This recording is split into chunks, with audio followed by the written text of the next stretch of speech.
राधे राधे भक्तों, मेरे YouTube channel are के भक्ति में आप सभी का हार्दिक स्वागत है। मैं आज आपको गुरुवार की व्रत कथा सुनाऊंगा। कृपया उसे ध्यानपूर्वक सुने। जिन भक्तों ने मेरे चैनल को सब्सक्राइब नहीं किया है वो मेरे चैनल को सब्सक्राइब कर लें और वीडियो को लाइक करें और कमेंट में ओम नमो भगवते वासुदेवाय जरूर लिखें। बोलो विष्णु भगवान की जय, बोलो बृहस्पति भगवान की जय। पूजा विधि। इस दिन बृहस्पतिश्वर महादेव जी की पूजा होती है। दिन में एक समय ही भोजन करें, पीले वस्त्र धारण करें, भोजन भी चने की दाल का होना चाहिए, नमक नहीं खाना चाहिए, पीले रंग के फूल, चने की दाल, पीले कपड़े तथा पीले चंदन से पूजा करनी चाहिए। पूजन के पश्चात कथा सुननी चाहिए। इस व्रत को करने से बृहस्पति जी अति प्रसन्न होते हैं तथा धन और विद्या का लाभ होता है। स्त्रियों के लिए यह व्रत अति आवश्यक है। इस व्रत में केले का पूजन होता है। बोलो विष्णु भगवान की जय।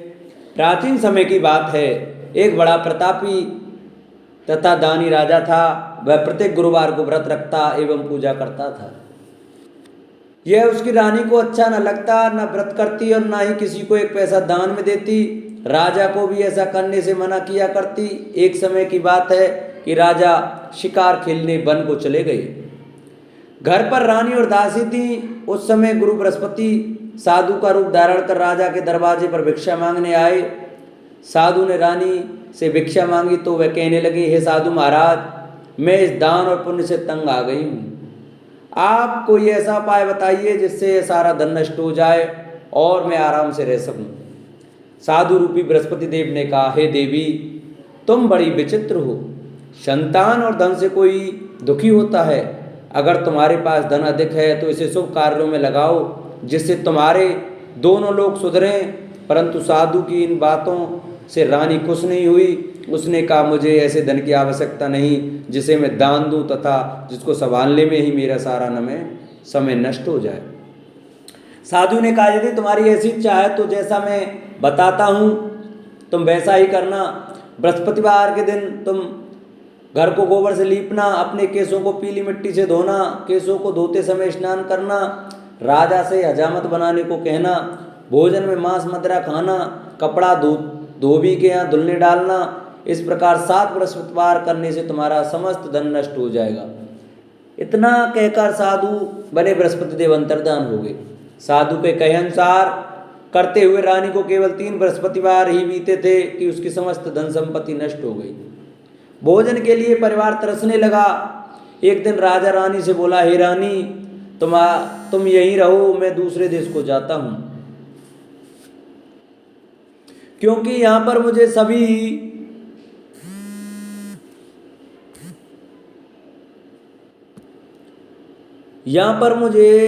जानते हैं, इसलिए मैं कोई छोटा कार्य नहीं कर सकता। ऐसा कहकर राजा प्रदेश चला गया।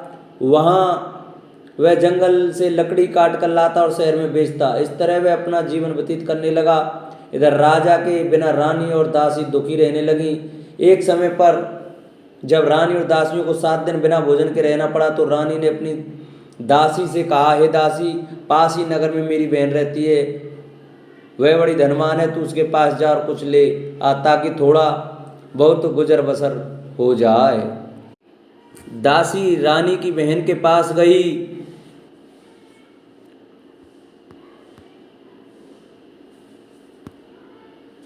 उस दिन बृहस्पतिवार था। रानी की बहन उस समय बृहस्पतिवार की कथा सुन रही थी।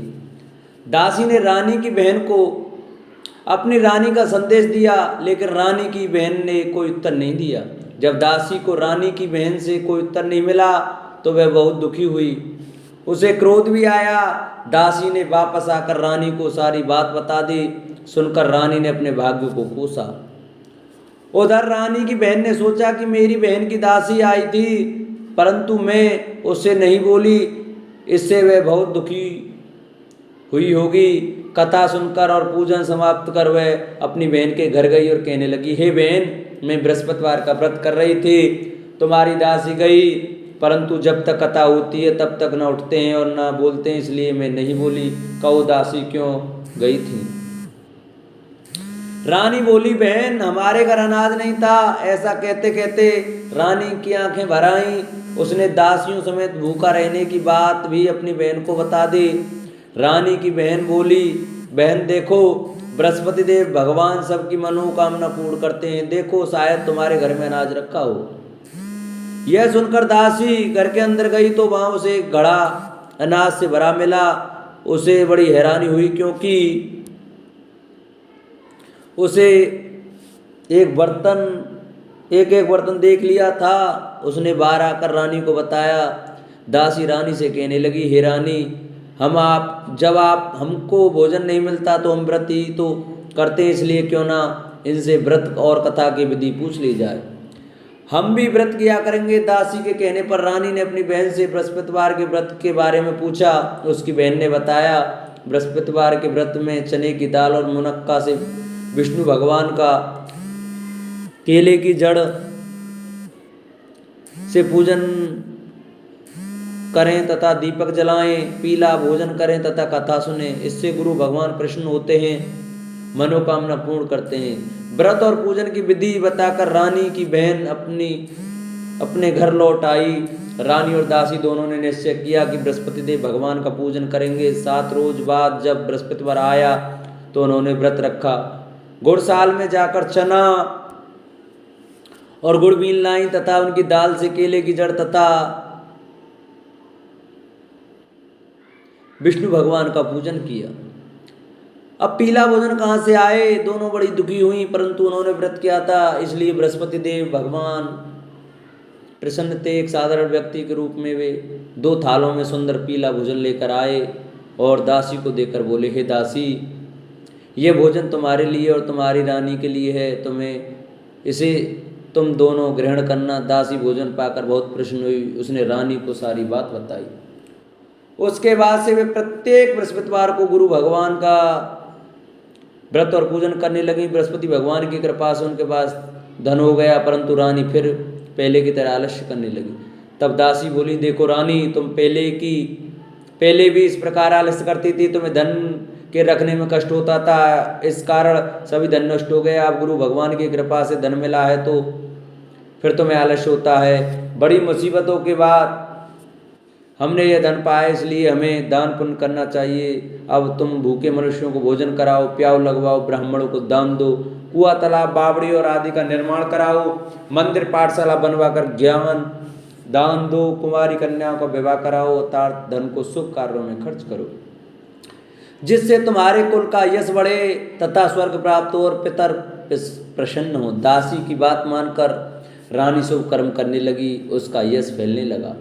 एक दिन रानी और दासी आपस में विचार करने लगी कि न जाने राजा किस दशा में होंगे, उनकी कोई खोज खबर नहीं है। उन्होंने श्रद्धापूर्वक गुरु बृहस्पति भगवान से प्रार्थना की कि राजा जहाँ कहीं भी हों शीघ्र वापस आ जाएं। उधर राजा प्रदेश में बहुत दुखी रहने लगा। वह प्रतिदिन जंगल से लकड़ी बीन कर लाता और उसे शहर में बेचकर अपने दुखी जीवन को बड़ी कठिनता से व्यतीत करता। एक दिन दुखियों अपनी पुरानी बातों को याद करके वह रोने लगा और उदास हो गया। उसी समय राजा के पास बृहस्पति देव साधु के वेश में आकर बोले, हे लकड़हारे, तुम इस सुनसान जंगल में किस चिंता में बैठे हो, मुझे बताओ। यह सुनकर राजा के नेत्रों में जल भर आया। साधु की वंदना कर राजा ने अपनी संपूर्ण कहानी सुना दी। महात्मा दयालु होते हैं। वे राजा से बोले, हे राजा, तुम्हारी पत्नी ने बृहस्पति देव के प्रति अपराध किया था, जिसके कारण तुम्हारी ये दशा हुई। अब तुम चिंता मत करो, भगवान तुम्हें पहले से अधिक धन देंगे। देखो, तुम्हारी पत्नी ने बृहस्पतिवार का व्रत प्रारंभ कर दिया है। अब तुम भी बृहस्पतिवार का व्रत करके चने की दाल और गुड़ जल के लोटे से डालकर केले का पूजन करो, फिर कथा कहो या सुनो, भगवान तुम्हारी सब मनोकामनाओं को पूर्ण करेंगे। साधु की बात सुनकर राजा बोला, हे प्रभु, लकड़ी बेचकर तो इतना पैसा नहीं बचता जिससे भोजन के उपरांत कुछ बचा सकूं। मैंने रात्रि में अपनी रानी को व्याकुल देखा है, मेरे पास कोई साधन नहीं है जिससे उसका समाचार जान सकूं। फिर मैं कौन सी कहानी कहूँ, यह भी मुझको मालूम नहीं। साधु ने कहा, हे राजा, मन में बृहस्पति भगवान के पूजन व्रत का निश्चय करो, वे स्वयं तुम्हारे लिए कोई राह बना देंगे। बृहस्पतिवार के दिन तुम रोजाना की तरह लकड़ियाँ लेकर शहर में जाना, तुम्हें रोज से दुगना धन मिलेगा। जिससे तुम भली भांति भोजन कर लोगे तथा बृहस्पति देव की पूजा का सामान भी आ जाएगा। धीरे धीरे समय व्यतीत होने पर फिर बृहस्पतिवार का दिन आया। राजा जंगल से लकड़ी काटकर शहर में बेचने गया। उसे उस दिन और दिनों से अधिक धन मिला। राजा ने चना गुड़ आदि लाकर बृहस्पतिवार का व्रत किया। उस दिन से उसके सभी क्लेश दूर हुए, परंतु जब अगले गुरुवार का दिन आया तो वह बृहस्पतिवार का व्रत करना भूल गया। इस कारण बृहस्पति भगवान नाराज हो गए। उस दिन उस नगर के राजा ने विशाल यज्ञ का आयोजन किया था तथा अपने समस्त राज्य में घोषणा करवा दी कि सभी मेरे यहाँ भोजन करने आवें, किसी के घर चूल्हा न जले। इस आज्ञा को जो न मानेगा उसको फांसी दे दी जाएगी।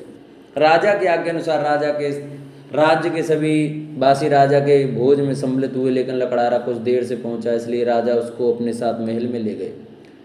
जब राजा लकड़हारे को भोजन करा रहे थे तो रानी की दृष्टि उस खूंटी पर पड़ी जिस पर उसका हार लटका हुआ था। उसे हार खूंटी पर लटका दिखाई नहीं दिया। रानी को निश्चय हो गया कि मेरा हार इस लकड़हारे ने चुरा लिया। उसी समय सैनिक बुलाकर उसको जेल में डलवा दिया। लकड़हारा जेल में विचार करने लगा कि न जाने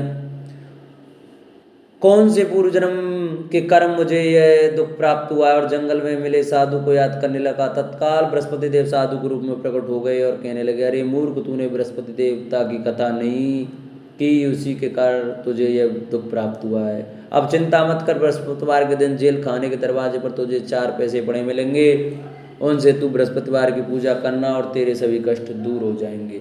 अगले दिन बृहस्पतिवार उसे जेल के द्वार पर 4 पैसे मिले। राजा ने पूजा का सामान मंगवा कर कथा कही और प्रसाद बांटा। उसी रात्रि में बृहस्पति देव ने उस नगर के राजा को स्वप्न में कहा, हे राजा, तूने जैसे जेल में बंद किया है उसे कल छोड़ देना, वह निर्दोष है। राजा प्रातःकाल उठा और खूंटी पर हाथ टंगा देखकर लकड़हारे को बुलाकर क्षमा मांगी तथा राजा के योग्य सुंदर वस्त्र आभूषण भेंट कर उसे विदा किया।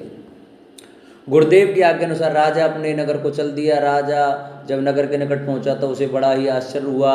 नगर में पहले से अधिक बाग, तालाब और कुएं तथा सभी बहुत सी धर्मशालाएं, मंदिर आदि बने हुए थे। राजा ने पूछा कि यह किसका बाग और धर्मशाला है। तब नगर के सब लोग कहने लगे कि यह सब रानी और दासी द्वारा बनाए गए हैं। राजा को आश्चर्य हुआ और गुस्सा भी आया कि उसकी अनुपस्थिति में रानी के पास धन कहाँ से आया। जब रानी ने यह खबर सुनी तो राजा आ रहे हैं तो उसने अपनी दासी से कहा, हे दासी, देख राजा हमको कितनी बुरी हालत में छोड़ के गए थे, वह हमारी ऐसी हालत देखकर लौट न जाएं, इसलिए तू दरवाजे पर खड़ी हो जा। रानी के आज्ञा अनुसार दासी दरवाजे पर खड़ी हो गई और जब राजा आए तो उन्हें अपने साथ महल में लगा लाई। तब राजा ने क्रोध करके अपनी तलवार निकाली और पूछने लगा, बताओ यह धन तुम्हें कैसे प्राप्त हुआ। तब रानी ने सारी कथा कह सुनाई। राजा ने निश्चय किया, मैं रोजाना दिन में 3 बार कहा करूँगा और रोज व्रत किया करूँगा। अब हर समय राजा के दुपट्टे में चने की दाल बंधी रहती तथा दिन में 3 बार कथा कहता। एक रोज राजा ने विचार किया कि चलो अपनी बहन के यहाँ हो आऊँ। इस तरह का निश्चय कर राजा घोड़े पर सवार हो अपनी बहन के यहाँ चल दिया। मार्ग में उसने देखा कि कुछ आदमी एक मुर्दे को लिए जा रहे हैं। उन्होंने रोककर राजा कहने लगा, अरे भाइयों, मेरी बृहस्पतिवार की कथा सुन लो। वे बोले, लो, हमारा तो आदमी मर गया है, इसको अपनी कथा की पड़ी है। परंतु कुछ आदमी बोले, अच्छा कहो, हम तुम्हारी कथा भी सुनेंगे। राजा ने दाल निकाली और कथा कहनी शुरू कर दी। जब कथा आदि हुई तो मुर्दा हिलने लगा और जब कथा समाप्त हो गई तो राम राम कह के वह मुर्दा खड़ा हो गया।